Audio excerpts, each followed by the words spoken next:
Hello everybody, I'm Raphael Perry and it's time for some more Bloodsword. We're going to pick up where we left off. I'm sure I had some thoughts about things that I should have mentioned in the last couple of episodes to do with encounter balancing, but they can wait.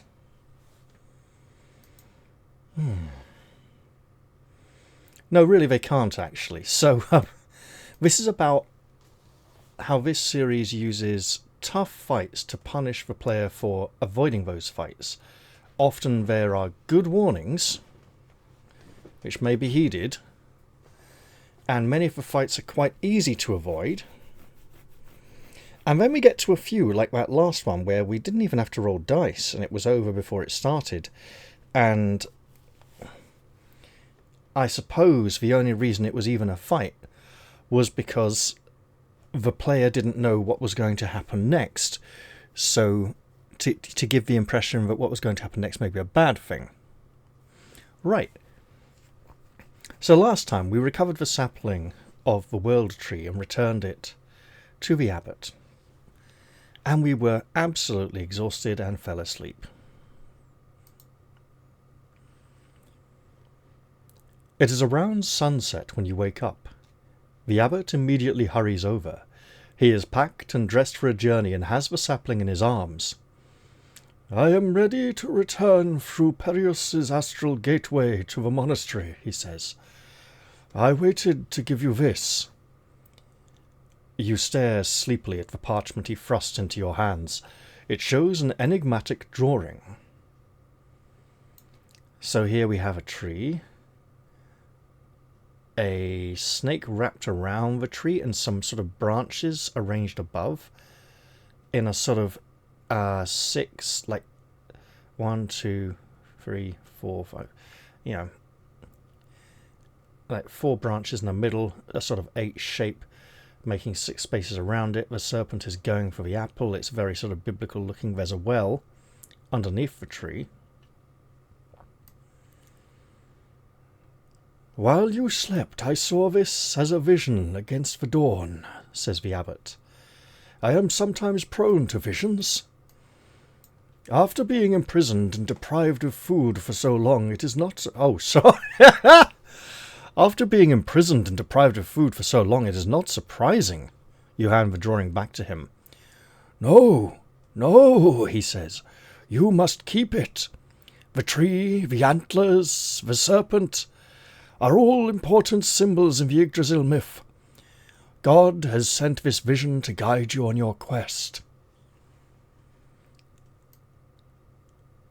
Again, a reminder that the world of legend borrows heavily from our own world, but not enough to be a copy or identical. Similar, but different.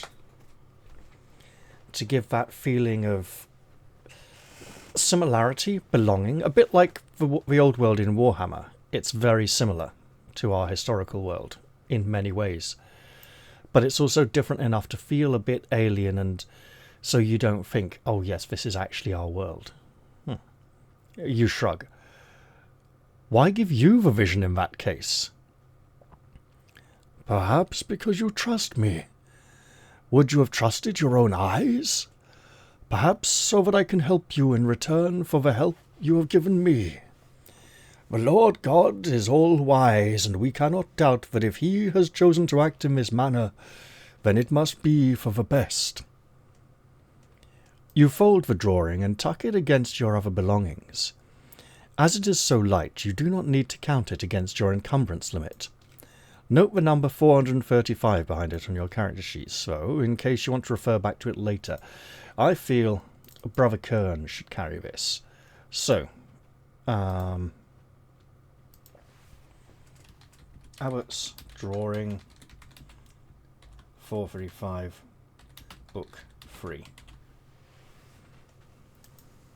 There we go. The abbot gives you a breakfast of biscuit and salt beef from his own pack, along with a sip of some brandy that the giantess did not find. Each wounded player recovers 1 endurance point for the meal, plus endurance equal to half his or her rank, rounding fractions up for your sleep. I believe we're all rank 4. We are, so that's 5.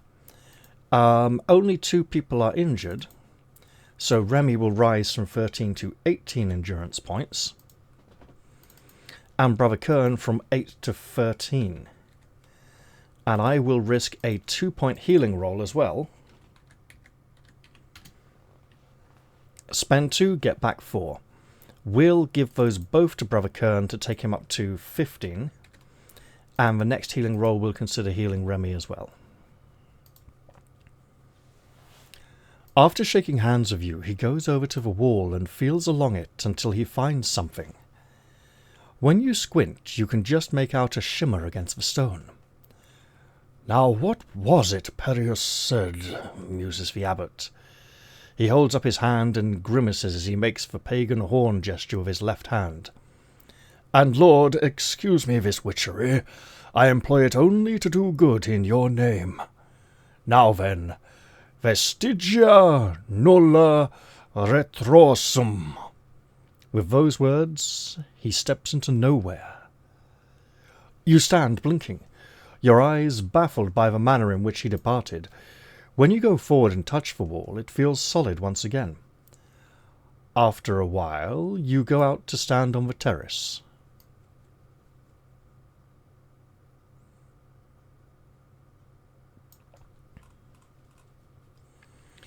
You are startled to find the genie is still here, standing in the sea to watch the moon and stars come out. Out of the corner of his eye, he sees you emerge from the abbots.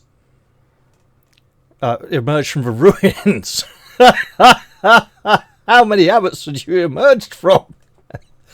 That sounds a bit rude. "Ah, the abbot has departed then. I hope he appreciated the effort we went to on his behalf." "He did indeed. Why haven't you yet continued on your way? Surely you're not at a loss for something to do after your 70 decades in the bottle." He turns to you with a pained expression. "Of course I have many things to do.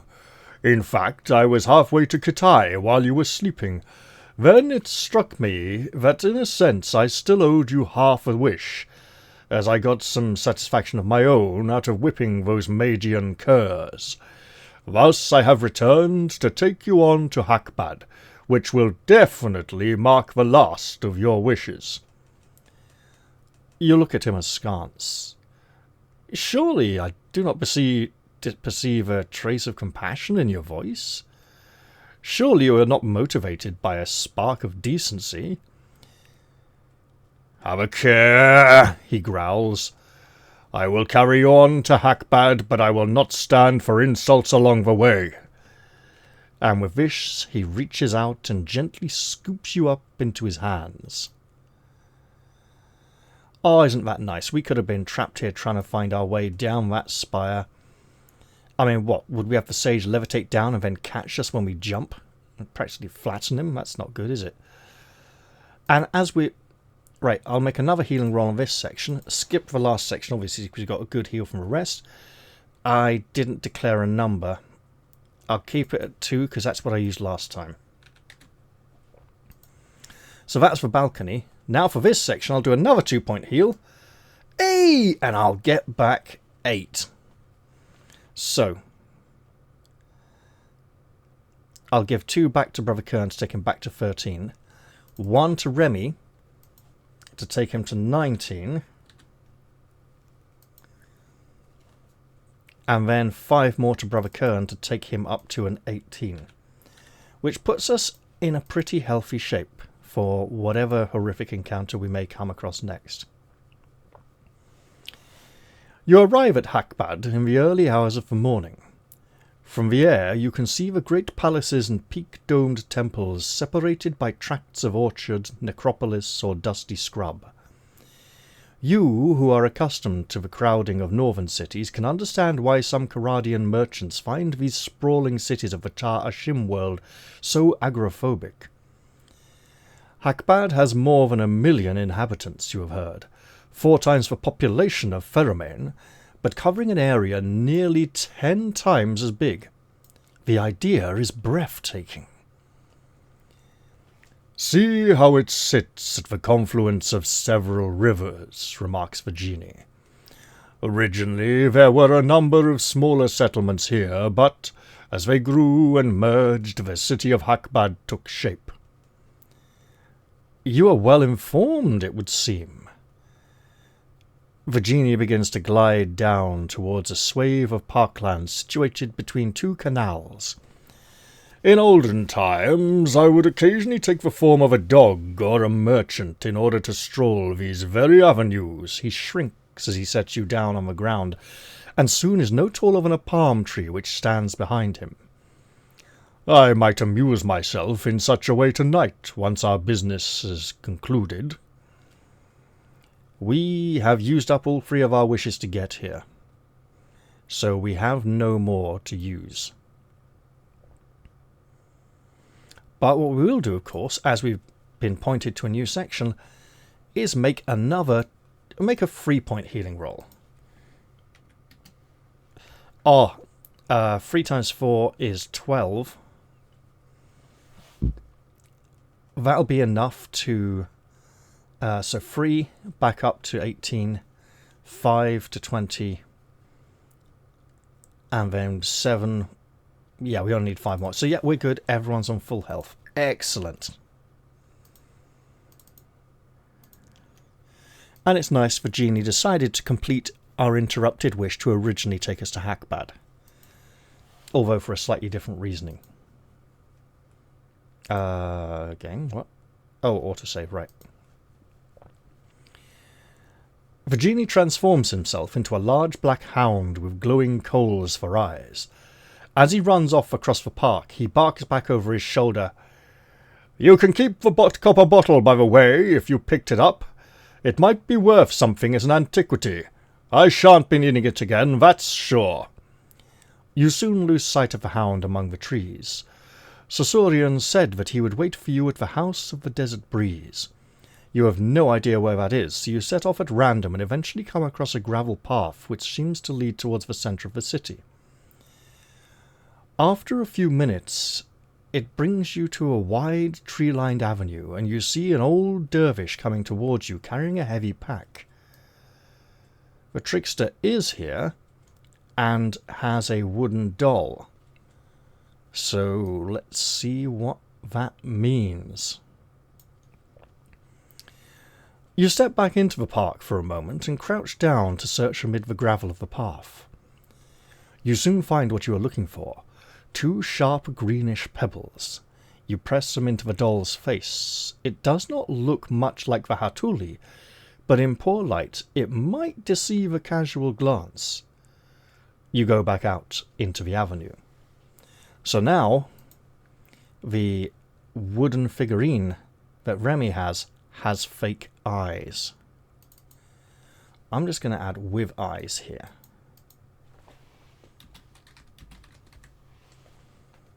There we go.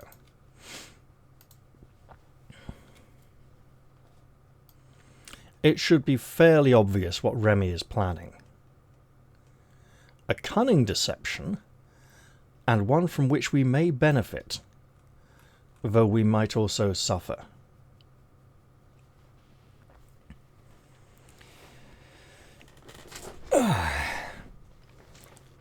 Is it late to be on the streets, you say as the dervish draws level with you? Oh no, it is late to be on the streets, you say as the dervish draws level with you. Or early, he replies.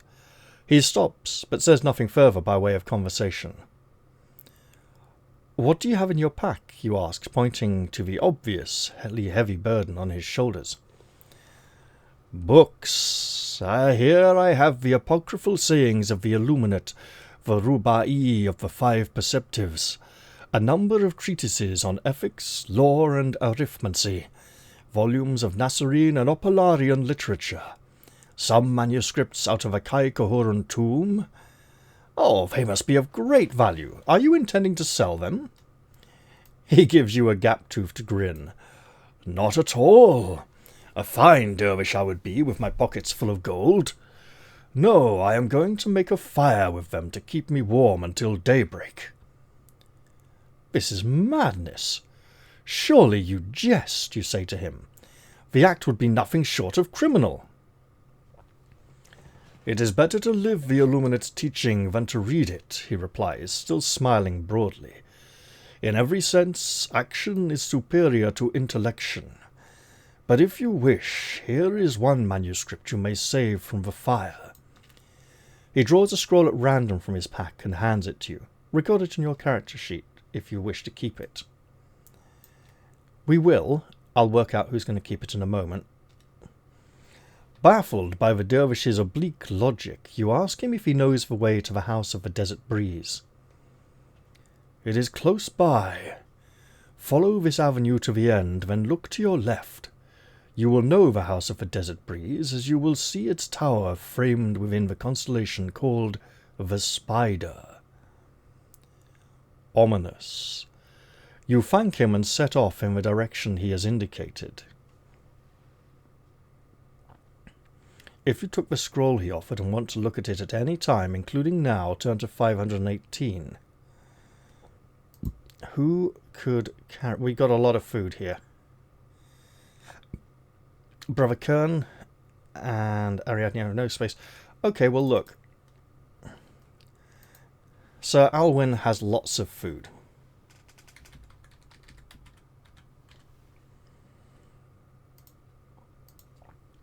We are at 134. Let's go look at that scroll now.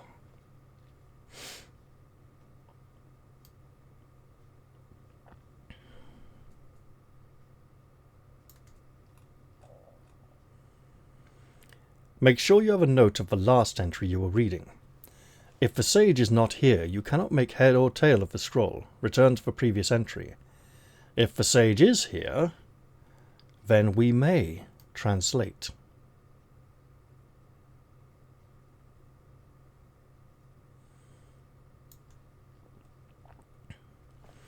It is one page from a longer story. That a long life had been written for me. Faced with the moving idol, however, my wits took flight and my bowels shook like a jellyfish. I fell to my knees and called upon God to deliver me, but the idol picked me up and carried me to a bamboo cage in the centre of the island. In its arms I had no more weight than a bag of dates. There were 3 other unfortunates in the cage, and when the creature had gone, I asked them how they had come to be captured. Clearly it must have been a very cold island, or he'd just been pulled out of the sea. In the same manner as yourself, said the first. Do you not know that this is the island of the 7-in-1? This is the name given to the malignant idol that seized you, and it has this name because it is actually 7 idols, one inside the next. You may wonder how such a thing could be, and in fact, we 3 who by happy chance are the wisest sages of all Kitai have spent our time in this cage pondering just this question. My own view is that it is like the tale of the 3 Ifrits who tried to enter paradise. What tale is that? I asked. That is where the scroll ends. Return to the entry you were at before. Now, the 7-in-1 is something we should remember. And we'll keep that scroll handy in case it comes in useful. For now, though, our adventure continues.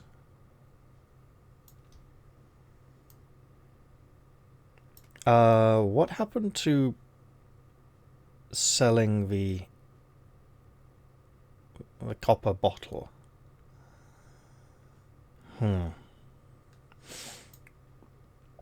Maybe we'll get a chance to do that later. Did I miss that somehow? That's weird. I'll check if I somehow missed it overtly in the text, but I think somehow it's been avoided so far. You readily identify the House of the Desert Breeze from the dervish's description. It is a low building, faced in grey-green marble, enclosing a pair of courtyards. Stabling and dormitories occupy the outer wings of the enclosure, while the central building separating the 2 courtyards comprises the luxury accommodation. It is from this central building that the tower the dervish mentioned rises, a thin talon of a spire covered with relief carvings and ending in a bronze-clad turret. The constellation known in Ta'ashim astronomy as the Spider does indeed seem to halo the tower. You have a nasty suspicion that Sazorian will be up there, and because I'm wheezing so much I'm going to have to use my inhaler. Oh look, since I mentioned the 7-in-1, yes, and yes, it is literally 7 fights in a row against the different versions of the thing. Oh dear.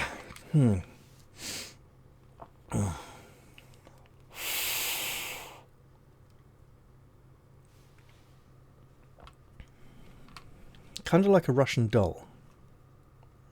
So, you have a nasty suspicion that Sazorian will be up there. He is. You are kept waiting in the stairwell for several minutes. Then a servant comes with a lamp to escort you up. Sazorian's chambers are at the very top of the tower, behind a red lacquered door carved with leering demon faces. Dozens of thick candles cast a disturbingly uneven light around the room. A mural covering one wall depicts scenes of Sybaritic abandon among the pre-Ta'ashim gods of Marazid. It appears almost alive in this flickering glow. Sazorian flicks a curtain aside and steps into the room. He is dressed in a beige gown and a white satin overrobe bordered with gold and emerald green. A cabochon sapphire the size of a duck's egg glints in the centre of his turban. He smiles languidly, and we remember his deep, not quite mellifluous, but susurrating voice. I expected you sooner. Do you have the Hatuli's eyes? We can hand them over to him. You can show them to him, but demand some assurance. We'll hand them over. If we'd come here without them, what kind of state would we be in? He'd say, you fools, what have you done here?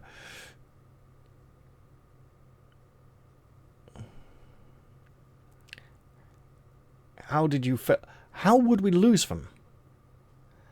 Because we can't leave the pirate ship without them. We'd have to abandon them at some point to pick up other things. The emeralds reflect bright slashes of green light across his face as he stoops to peer at them. Excellent.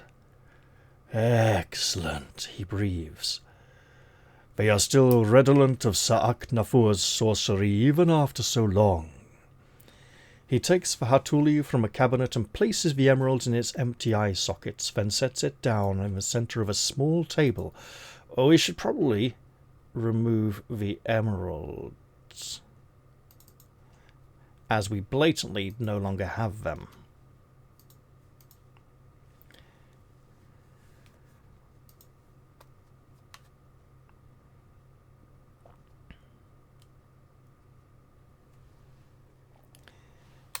We cast that sheet lightning spell in the last fight.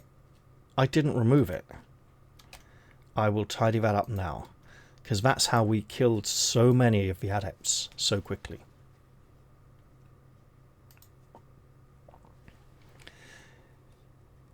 You watch, apparently forgotten, as he next produces a brush and paints a gold spiral around the Hatuli.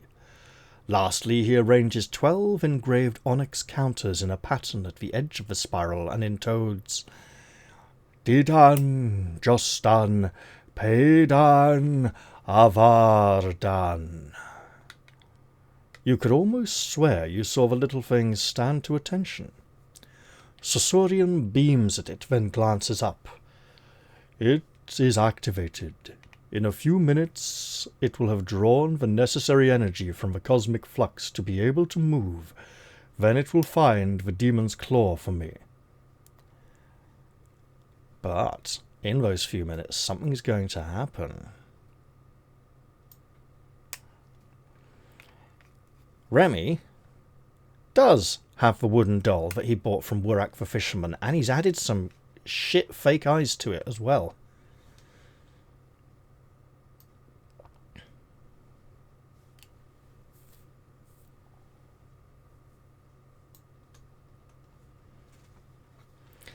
As you move to take a closer look at some of Sosorian's curios, you catch your foot on a rug and stumble against the table. Several of the counters fall to the floor. "Clumsy dolt!" snaps Sosorian, glowering at you as he recovers the counters. "You Karadians move with the grace of pregnant camels." Sorry, you say, setting the toppled Hatuli back on its feet. You have switched the fisherman's doll for the real Hatuli. Sosorian is too irritated to notice. We now have the Hatuli in our possession.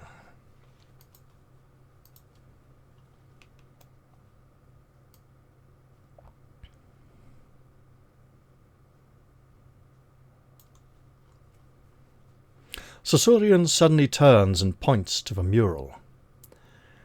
"This is particularly fine," he declares. "It was found in a temple buried under volcanic ash.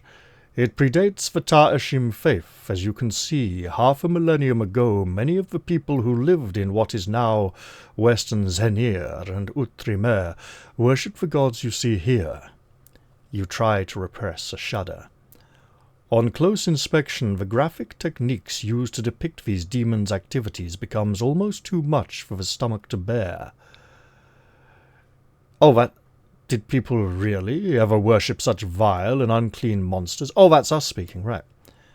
"On close inspection, the graphic technique used to depict these demons' activities becomes almost too much for the stomach to bear. Did people really ever worship such vile and unclean monsters?" He laughs delightedly. "You Karadians are so prudish. But no, they did not quite worship these deities in the sense that you use the word. The beings shown here are objects not of supreme veneration, but of supreme abomination. They were the devils of the old myths. When I said that they were worshipped, well, in a way you worship the devil of your own faith, don't you? His power is real because you believe in it. It is the strength of the myth that counts." Preposterous! You're beginning to find Sosorian's company annoying. When can we get going? Is the Hatuli ready yet? "And so impatient." He laughs again. "Look here. This serpentine creature is with the three human heads. It is Azedahaka, the demon of destruction." He points at another image showing what seems to be a wizened man with roots of a tree growing out of the top of his head. "This is the Yazir demon of deception and trickery. This is the Yazir, demon of deception and trickery. The legends show him to be a master of magic. And here is Nasu." He indicates a bloated female corpse with the head of a giant fly. "She is the demoness of decay. If a man died from eating rotten food, the chances are that Nasu would be behind it." "Prince Sosorian, you say? Your Murian is distasteful, and the gods shown in it are rank fiends. You yourself are sinister, if not openly depraved. If the Hatuli is ready yet, let's take it and find the swords, and then we can bring this odious alliance to an end." He turns to look at you.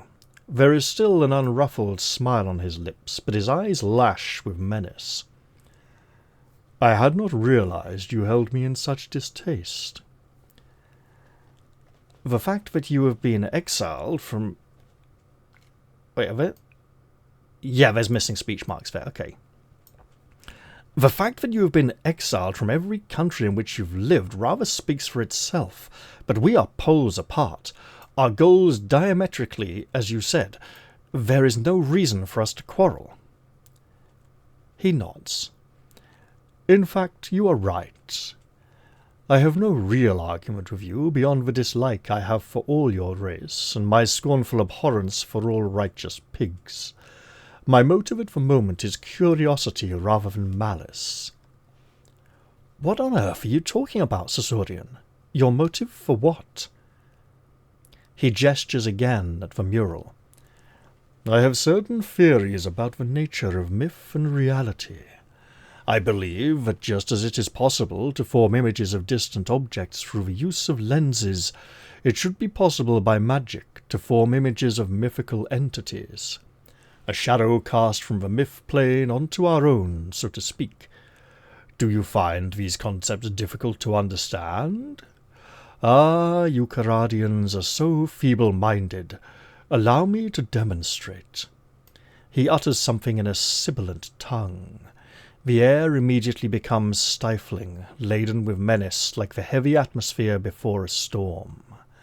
The candles gutter, threatening to plunge the room into darkness. Something is wrong, but it takes you a few seconds to realize what it is. The demon figures have vanished from the mural. The candles flare up, casting 3 huge shadows on the wall. This cannot be good. Section 300. I'm calling it now before we get there. Ariadne's going to prepare a spell.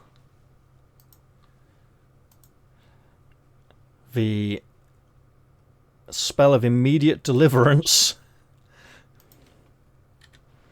As this is the kind of situation where it may be needed.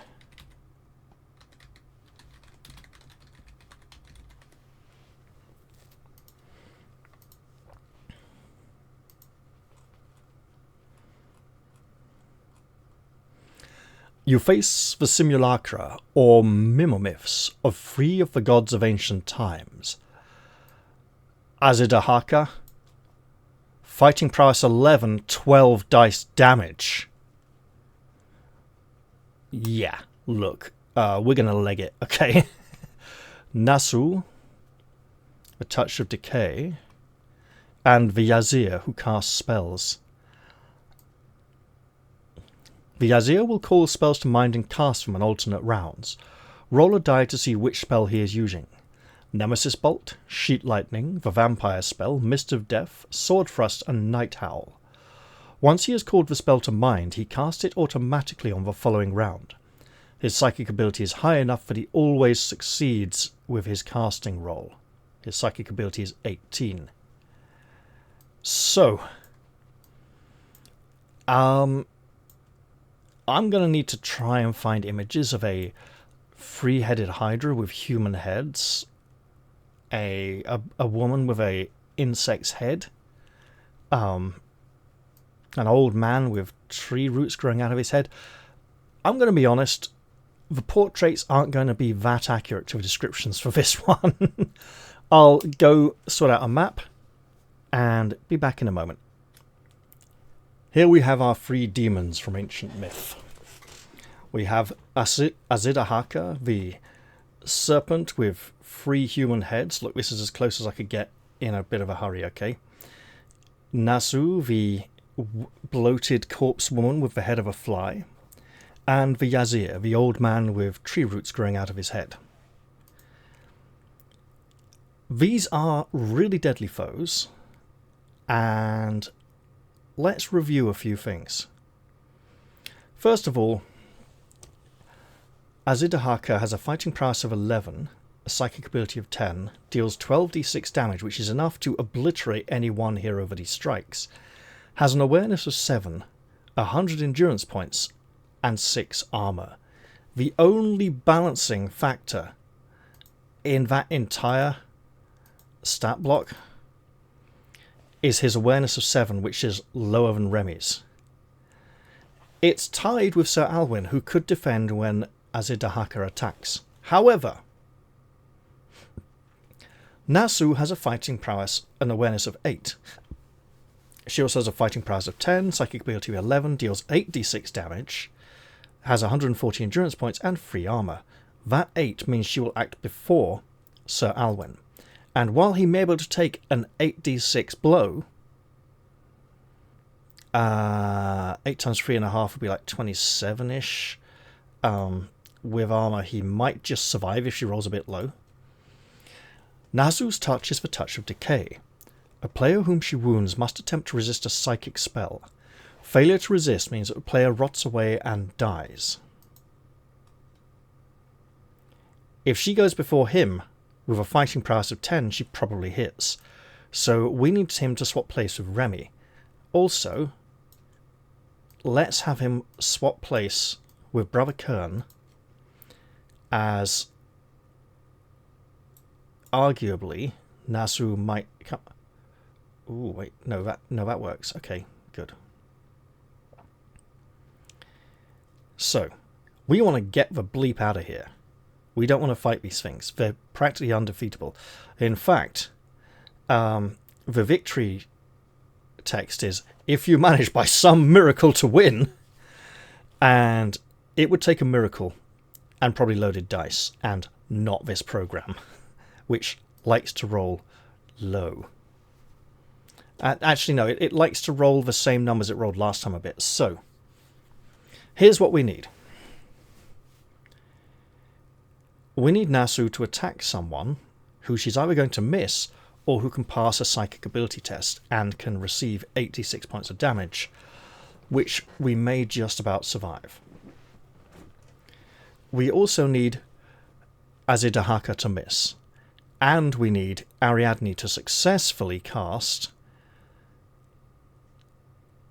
Immediate Deliverance, all in the first round. Pretty slender odds, I'm telling you. And yeah, this is highly rigged in favour of losing a party member or two, and it's an unavoidable fight. The Yazir will unavoidably go first, and he will roll to see which spell he prepares, and he prepares number 3, the vampire spell. One we haven't yet had to use, to be honest, and he has the psychic ability to pull it off.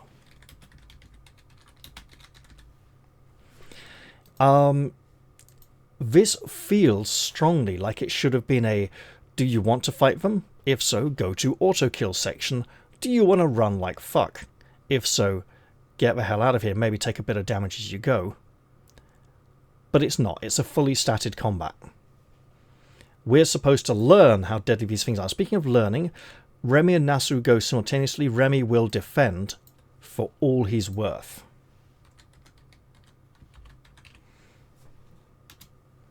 That is a hit, unfortunately. 25 damage, minus 2 armor is 23. He is technically still alive. And now he has to make a psychic ability test. 7. He's just alive. He doesn't rot away yet. Now we have to hope Azidahaka misses with his attack. Sir Alwyn and Brother Kern will defend. Azidahaka will come in and potentially ruin this entire fight for us. Nope, he misses. That's great. Actually, it's almost even better. No, Remy can't run away from Nasu because she has the same awareness as him. Ariadne now attempts to cast her spell, and I really, really hope this works, because otherwise we are so screwed. How can we do this? We can do this by having Sir Alwyn come up and attack Nasu to give her an alternate target instead of Remy. That's a very courageous thing for him to do with a psychic ability of 6. No, we'll just stick with trying to cast the spell of Immediate Deliverance.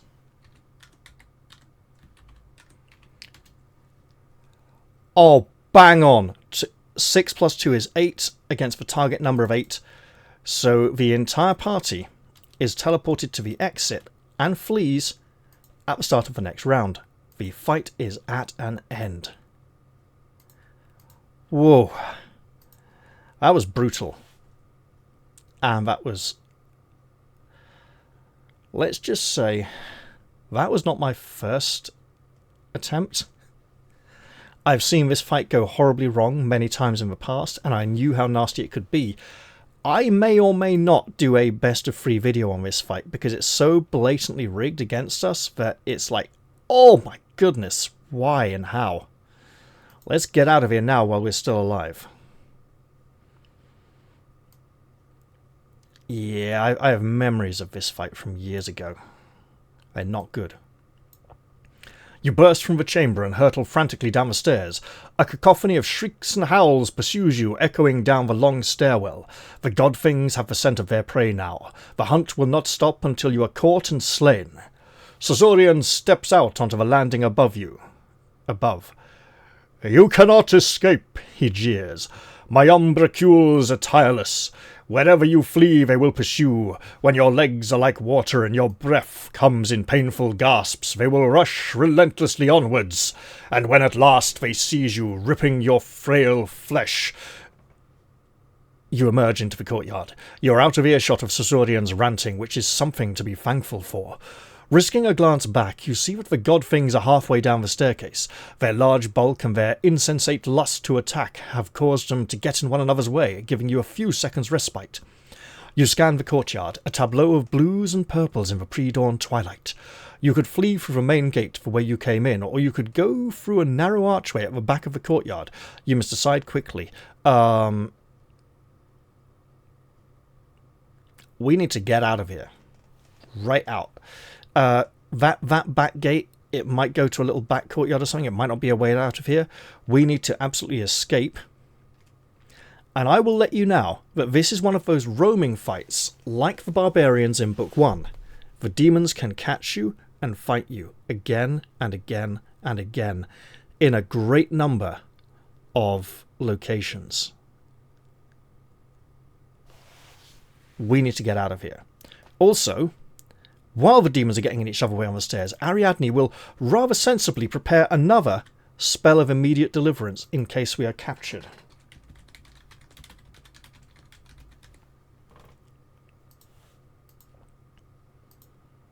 Right, straight out the main gate. We know that outside of the main gate is the main road. I think that's our best option.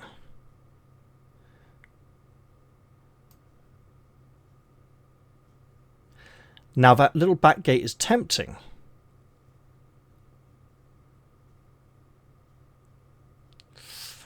But we need to be away. Gasping for breath, you run across the courtyard and out into the street. The three god things are following you, indistinct shapes in the gloom, like nightmares that spill over into the waking world. You look right and left. The streets are desolate. You shiver in a cool easterly breeze. An hour or so after the sun has risen, the city will bask in blazing heat, but that might be an hour or so after your death. We can go left or right. Left is best. Always. Unless we're instructed otherwise. Fighting Fantasy rule. I know it's not a Fighting Fantasy book, but... You scramble down a narrow street. At the end, it splits into two alleys. You stop to glance behind you. You can see no sign of the pursuing gods, but you sense that they are very much closer, almost upon you. A movement from the right-hand alley makes you jump. Then you see it is only a small ape who must have been sleeping in the shadows. He gibbers and lopes off along the alley. Wise move. You had better get away from here too. We can go left or right.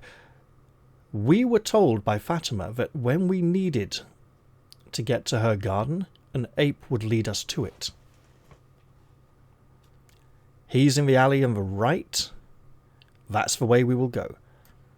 Left is best, unless we have good reason to believe otherwise. Do you have Fatima's silver key? What am I doing? What am I doing? 3-point healing roll.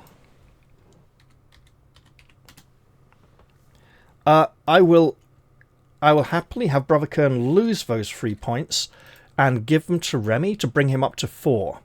Something I should have probably done back in the courtyard. Right, blimey. We do have the key.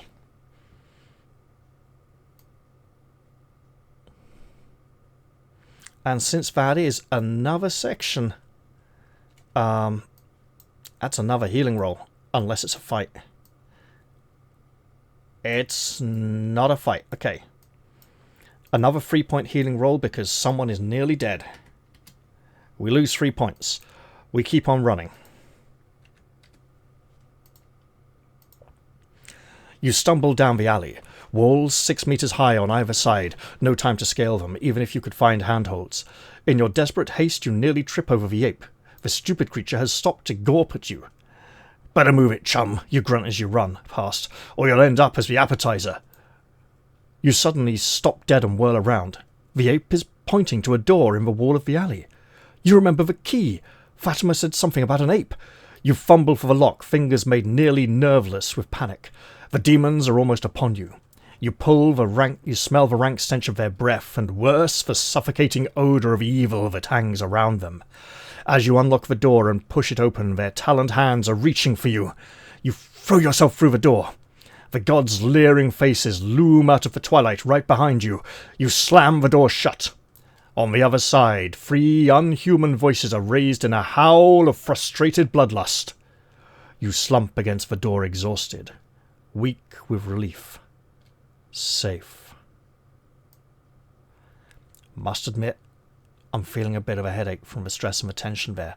That is brutal.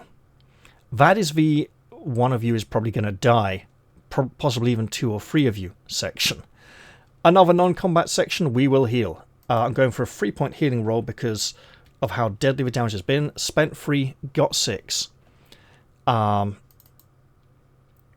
will give 1 to Brother Kern, taking him down to 12, well, up to 12, and then 5 to Remy, bringing him back up to 9. You're in a walled garden. The scent of jasmine fills your nostrils as thick as the purple shadows of morning twilight. The grass under your feet is lush, damp with dew. The ape, which slipped through the gate with you, scampers off across the lawn. You see a pavilion where a woman sits, sipping from a silver chalice.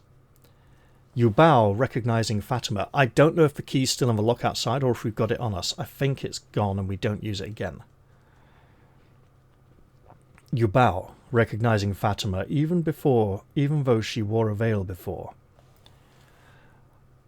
God bless you, young lady. Your garden is a refuge from perils too horrible to describe.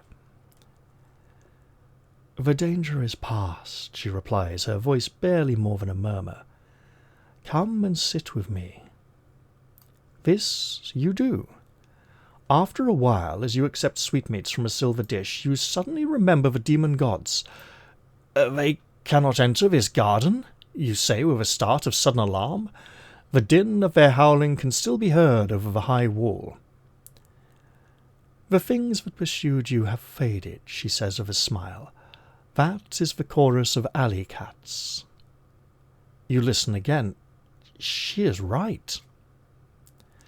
Another gate swings open. A thin old man in a leather tunic steps through and stands beside an ivy-covered trellis. Calm yourself, says Fatima, stroking the ape's neck. It is only Hassan. The old man approaches and smiles. I hope you do not mind me taking a shortcut through your garden, Fatima. The 9 gates cannot open when Sosorian is near. Sosorian! You leap to your feet. Do you know where that cur is? You ask Hassan. I hope to find out. I intend to kill him before sunrise. You will have to join the queue. You turn and bow to Fatima. Lady, it has been pleasant to converse with you. Our time together has been too brief. Now, she nods. Go out by way of yonder gate. You too, Hassan. It will bring you close to your objective, I think. You leave the garden through the gate she has indicated and step out onto a small cobbled plaza with a well in the middle. Hassan was right behind you, or so you thought, but when you turn there is no sign of him, and no sign of the gate either. Clearly, magic is at work here. Now, let's make another 3-point healing roll. And we lose them. Okay. Might have to stop healing in a bit. We did exchange a fake Hatuli for the genuine one. So,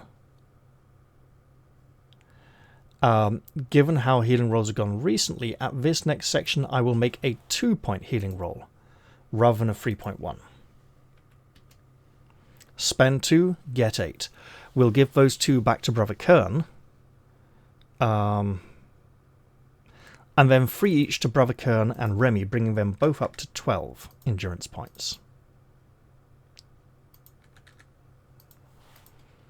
It's interesting the refreshments in her garden did not provide healing.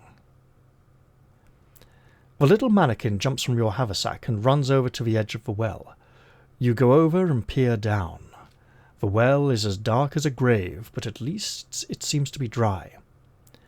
The Hautuli will guide you through the underworld that lies below.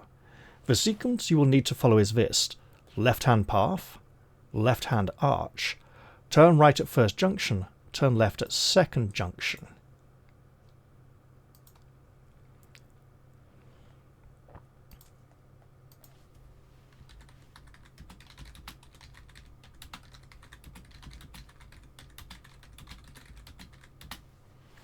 Left-hand path, left-hand arch, turn right at first junction. Turn left at second junction. I will be, of course, copying that down somewhere. Oh, you know what? Remy, it's note time. There we go. Didn't want to have to utilize token notes, but I'm doing it now. Right, you climb down into the well. What, we don't get to sell that? Right, hang on. There's something dodgy here. If we're climbing down into the well, actually, that's a good narrative stopping point to pick up next time. I will go and check if something should have happened with the... let's see. 477. Right. So we were on, so we go 435 for the picture. Just want to check I haven't cheated myself here out of something. 520. Here's meeting with Genie again. Takes us to Hakbad at 550.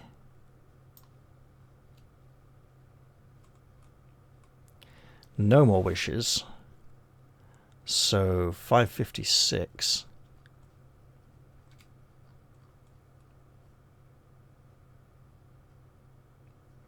No. What? I said no more wishes. 432. Very close to 435.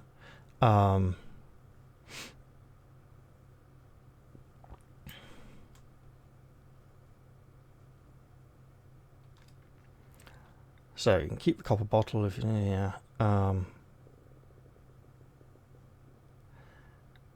No, there's nothing here about selling the copper bottle. I could have sworn in the old book there was something about selling the copper bottle here in this section. Hang on, 134. So we get. I know we had it, but how bizarre. So we talked with the sage about the scrolls. He gives us the direction to the house.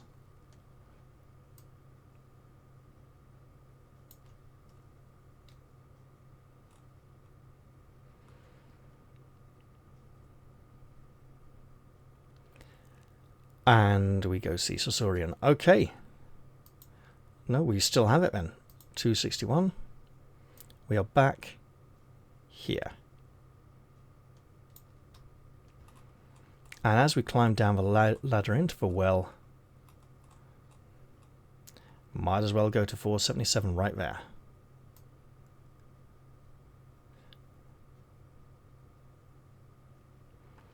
Okay, bit muted at the end there, but I was checking up on myself, making sure I wasn't completely screwed over.